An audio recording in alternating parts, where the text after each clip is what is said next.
ఈ మధ్య కాలంలో డిజిటల్ అడిక్షన్ అనేది చాలా ఎక్కువైపోయింది. ఇంతసేపు అసలు ఎన్ని అవర్స్ ఫోన్ చూస్తున్నాము, ఎన్ని అవర్స్ ల్యాప్‌టాప్, సినిమాలు ఏం చూస్తున్నామో అసలు టైం కూడా తెలియకుండా రాత్రి 1 వరకి, 2 వరకి, 3 వరకి అలా కూడా చూస్తున్నారు. హ్మ్. సో, ఈ అడిక్షన్ అనేది ఎలా అంటే ఎలా దెబ్బతీస్తుంది ఒక పర్సన్‌ని? అంటే ఇక్కడ ఇది కూడా 2 పర్స్పెక్టివ్‌లో చూడొచ్చండి. హ్మ్. గ్యాడ్జెట్ అడిక్షన్ అనే పాయింట్ అంటే పీక్స్ లెవెల్‌కెళ్తే మనం అడిక్షన్ అంటాం. బట్ గ్యాడ్జెట్‌ని గ్యాడ్జెట్‌లాగా వాడితే అది చాలా హెల్ప్ అవుతది. అవును. కానీ వాడాల్సిన దానికంటే ఎక్కువగా మనం దాన్ని యుటిలైజ్ చేస్తే అది కొత్త సమస్యలకు దారి తీయడానికి అవకాశం ఉంది. హ్మ్.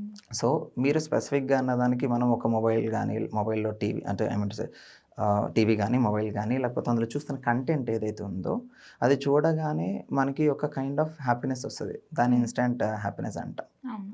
సో, సైకాలజికల్‌గా చెప్పాలంటే డోపమైన్ కెమికల్ రిలీజ్ అవుతుంది. అది హ్యాపీనెస్‌ని క్రియేట్ చేస్తుంది. ఓకే. అది మనకు అవసరం వాస్తవానికి. హ్మ్. ఒక మనిషికి హ్యాపీనెస్ క్రియేట్ చేయడానికి అవసరం. కానీ ఇక్కడ ఏమవుతదంటే ఒక చిన్న ఎగ్జాంపుల్‌తో చెప్తానండి. ఇప్పుడు ఈ ఈ బాటిల్‌లో వాటర్ ఉంటాయి. మనకెంత అవసరమో అంత హ్మ్. తాగామనుకోండి ఇబ్బందుండదు. అవును. అది మితిమీరి తాగితే ఏమవుతుంది? ప్రాబ్లమ్ అవుతుంది. ప్రాబ్లమ్ అవుతుంది. It is a very simple example hmm. Right? So, in the same way ఇప్పుడు మన బ్రెయిన్‌లో ఎంతైతే కెమికల్ అంటే హ్యాపీనెస్ కెమికల్ అనేది ఏదైతే ఉందో ఉత్పత్తి అవ్వాలో అంత ఉత్పత్తి అవుతే ఇబ్బంది లేదు. హ్మ్. సో, మనం ఇన్‌స్టాంట్‌గా ఈ రీల్స్ లేకపోతేనేమో షార్ట్ వీడియోస్ ఈ షార్ట్ కంటెంట్ చూసి ఏమైపోద్దంటే టెంపరరీ హ్యాపీనెస్ హ్మ్. ఇంకా కావాలి అనేది హైప్‌కెళ్ళిపోతా ఉంటదనమాట. అంటే ఓకే. ఇది షూట్ అయిపోతది. హ్మ్. షూట్ అయినంత వరకు ఎక్సైటెడ్ మూమెంట్‌లో ఉంటారు. ఒక్కసారి ఇది తీసి పక్కకు పెట్టామా, హ్మ్. మిస్ అయిపోయింది, మొత్తం కోల్పోయింది అనే ఫీలింగ్ క్రియేట్ అయిపోతది బ్రెయిన్‌లో. హ్మ్. సో, దానివల్ల అంటే ఇది ఉత్పత్తి అవ్వాల్సిన దానికంటే ఎక్కువ ఉత్పత్తి అయ్యి మనకి ఆ ఫీలింగ్స్ అనేది ఎక్కువ అయిపోతాయి. ఓకే. అంటే స్టార్టింగ్‌లో నార్మల్‌గే హ్మ్. ఉంటుంది. But when we are expecting more అది ఎక్కువవుతది. హ్మ్. దానివల్ల చాలా ఎఫెక్ట్ అయితది. ఒక్కసారి మనం తీసి పక్కకు పెట్టగానే హైపర్ అయిపోవడం, అగ్రెషన్ చూపించడము, ఎందుకంటే ఏదో మిస్ అవుతున్న ఫీలింగ్ అనేది కూడా క్రియేట్ అవుతది. హ్మ్. అంటే ఇప్పుడు ఇది ఉన్నంత వరకు బావుంటుంది. ఒక్కసారి తీసి పక్కకు పెట్టగానే ఇబ్బందయిపోతుంది.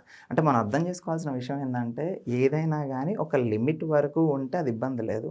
బట్ ఇప్పుడున్న జనరేషన్‌కి బియాండ్ లెవెల్‌కి అయిపోయేసరికి తెలియకుండానే వాళ్ళు అడిక్ట్ అయిపోతున్నారనేది నా పాయింట్. ఓకే. యాహ్! అంటే ఇప్పుడున్న జనరేషన్ ప్రాబ్లమ్స్ అన్నిటికి ఫోన్ అడిక్షన్ అనేది చాలా మెయిన్ ప్రాబ్లమ్ అని చెప్తున్నారు. ఇది ఎంతవరకు కరెక్ట్?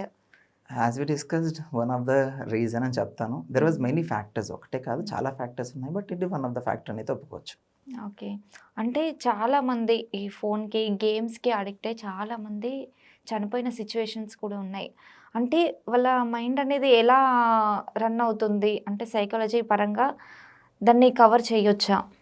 అంటే ఇక్కడ సీ ఈ ఫోన్ అడిక్షన్ అంత పాయింట్ అంటే ఒక పర్సన్ చనిపోయే అంత అడిక్షన్ ఎందుకవుతారు? చెప్పాను కదా ma'am. As you know dopamine ఒక కారణం. అది కాకుండా ఇంకా చాలా రకాల బ్రెయిన్ కెమికల్స్ మన బ్రెయిన్‌లో ఉత్పత్తి అవుతాయి. సో, ఒకటి కామ్ జేయడానికి, ఒకటి హైపర్ అవ్వడానికి, ఒకటి నార్మలైజ్ జేయడానికి, హ్మ్. లేకపోతేనేమో అంటే ఇంకా సింపుల్ లాంగ్వేజ్‌లో చెప్పాలంటే ఈ అడిక్షన్ లెవెల్ ఒక లెవెల్ వరకేమో మన బిహేవియర్ ప్యాటర్న్స్ చేంజ్ చేస్తా ఉంటే, హ్మ్. తర్వాత ఫ్రస్ట్రేషన్ అయిపోతుంది. ఓకే. ఫ్రస్ట్రేషన్ అనే దానికి దారితీస్తుంది. లేకపోతేనేమో డిప్రెసివ్ సింప్టమ్స్ యాడ్ అవుతాయి. ఎందుకంటే కాన్స్టెంట్ కంపారిజన్ ఎక్కువైపోద్ది కదా మనుషులకి. అవును. ఇప్పుడు ఇది చూసి ఆడి ఇప్పుడు ఫర్ ఎగ్జాంపుల్ నేనొక గేమ్ విన్ అయ్యాను. తర్వాత ఇంకొకడు 2 గేమ్స్ విన్ అయ్యాడనుకోండి. హ్మ్. ఏం చేస్తాడు? ఆ గేమ్ విన్ అవ్వాలనే ప్రయత్నంతో ఇంకా దాన్ని కంటిన్యూయస్‌గా చేస్తా ఉంటారు. అవును. అంటే ఇక్కడ ఇండైరెక్ట్‌గా ఒక కంపారిజన్ అనేది యువతలో జరుగుతోంది. హ్మ్. ఈ కంపారిజన్ వల్ల ఇప్పుడు వాళ్ళిలా ఉన్నారు, నేనిలా ఉండాలి. వాళ్ళలా చేశారు, వీళ్ళిలా చేశారు. లేకపోతే ఇన్‌స్టాంట్ గ్రాటిఫికేషన్ అంటాం. ఇట్లా చిటికేయగానే వచ్చేయాలంతే. హ్మ్. గేమ్ అయినా, విన్నింగ్ అయినా, కెరీర్ అయినా, లైఫ్ అయినా, ఈవెన్ రిలేషన్ అయినా ఏదైనా గాని చిటికేయగానే అయిపోవాలి. ఈ ఇన్‌స్టాంట్ గ్రాటిఫికేషన్ అనేది ఫ్రస్ట్రేషన్‌కి దారితీస్తది. ఈ ఓకే. ఫ్రస్ట్రేషన్‌లో ఉన్న మనిషి సెన్సెస్‌ని కోల్పోతాడు. Hmm. There was many reasons psychologically but so this is the అంటే పైగా మాట్లాడితే ఇలా చెప్పొచ్చు. ఓకే. Okay yeah! అండి. అంటే ఇప్పుడు ఇన్‌స్టంట్‌గా కోరుకుంటున్నారు అని చెప్పారు కదా! ఈ మధ్య రిలేషన్‌షిప్స్ కూడా అంటే ఫాస్ట్‌గా స్టార్ట్ అయ్యి, ఫాస్ట్‌గా ఎండ్ అవుతున్నాయి. ఎందుకంటారు? అదే చెప్పాను గదండీ. సో, ఏ రిలేషన్ అయినా గానీ హ్మ్. దానికి ఫస్ట్ కావాల్సింది పేషెన్స్. హ్మ్. ఓకే. సో, పేషెన్స్ లేకుండా ఏ రిలేషన్ అనేది ముందుకు వెళ్ళదు. దాంతో పాటు ఇంకో 2 ఇంపార్టెంట్ ఉన్నాయి. రెస్పెక్ట్ అండి. హ్మ్. రెస్పాన్సిబిలిటీ.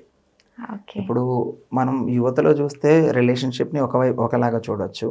ఇంకా మ్యారిటల్ రిలేషన్‌షిప్‌ని ఇంకోలాగా చూడొచ్చు. బట్ అవును. ఏదైనా రిలేషన్‌షిప్స్ ఆర్ రిలేషన్‌షిప్స్. సో, ఇప్పుడున్న యువతలో ఈ రిలేషన్‌షిప్ అనేది కూడా ఇప్పుడు నేను ఫోన్ చేశాను. అమ్మాయి గాని, అబ్బాయి గాని ఫోన్ ఎత్తాలి. ఫోన్ ఎత్తకపోతే అమ్మ నా ఫోన్ ఎత్తలేదు. Over thinking. ఆ! లేకపోతేనేమో నన్ను పట్టించుకోవట్లేదు. హ్మ్. లేకపోతే నన్ను అర్థం చేసుకోవట్లేదు. అలాగా ఇటు ఆ పేషెన్స్ అనేది కోల్పోవడం వల్ల వెంటనే కాల్ చేసేస్తారు. Hmm. Why are you not respecting my time. ఇంకా ఇంకా అవును. ఇంకా చెప్తే బోలెడన్ని. ఓకే. హ్మ్. సో, ఇలాగ ఏమైపోద్దంటే ఇన్‌స్టాంట్ అరే! అసలు సిట్యుయేషన్ ఏమైతుంది? అక్కడ వాళ్ళ పరిస్థితి ఎలా ఉంది? ఆళ్ళు ఏ సందర్భంలో ఉన్నారు? డ్రైవింగ్‌లో ఉన్నారా? లేకపోతే క్లాస్‌లో ఉన్నారా? లేకపోతే సెషన్‌లు తీసుకునే దాంట్లో ఉన్నారా? ఇవన్నీ ఏం లేదు. నేను కాల్ చేస్తే ఎత్తాలంతే. హ్మ్. లేకపోతే నేను డిస్టర్బ్ అవుతా ఇక్కడ. అలా ఉందన్నమాట రిలేషన్‌షిప్ అవును. సిట్యుయేషన్. సో, అలా ఉన్నప్పుడు ఏమవుతది తెలియకుండానే కాన్‌ఫ్లిక్ట్స్ తయారవుతాయి. హ్మ్. అజంప్షన్స్ ఎక్కువైపోతాయి. ఇంక అజంప్షన్స్ ఎక్కువైపోతే చెప్పనక్కర్లేదనుకుంటా. సో, దానివల్ల రిలేషన్‌షిప్ అనేవి చాలా అంటే ఇబ్బంది పడుతున్న పరిస్థితి ఉంది రిలేషన్‌షిప్స్‌లో. అదొకటి కాకుండా ఇంకా మనం స్పెసిఫిక్‌గా మాట్లాడితే రెస్పెక్ట్ అండి. హ్మ్.